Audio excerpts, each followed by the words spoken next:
до овој момент се води истрага, замислете, против дури 59 лица, од кои само 20 се актуелни функционери, а само еден е началник кој бил во оставка.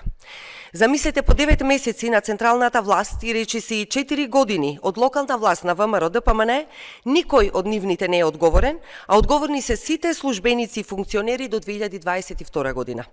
Кај сите осомничени се водат постапки за периодот од 2012 до 2022 година. Прашуваме како е можно и по која правна логика никој од нив да не е одговорен за настан што се случил за време на нивната смена, а виновни се само претходните.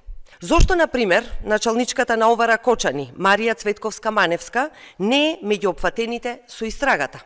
Зошто началникот на Крим полицијата во Кочани, Томо Донев, не е меѓу преведените? Законските надлежности на полицијата во Кочани и Штип се директно поврзани со безбедносните пропусти таа вечер и непосредно пред трагичниот настан.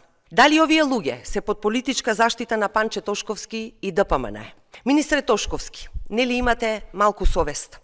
Вие вршите политички терор и прогон само за да ги заштитите оние кои што вие сте ги минувале и поставиле. СДСМ бара и ќе продолжи да бара целосна одговорност во која никој нема да биде изземен или поштеден.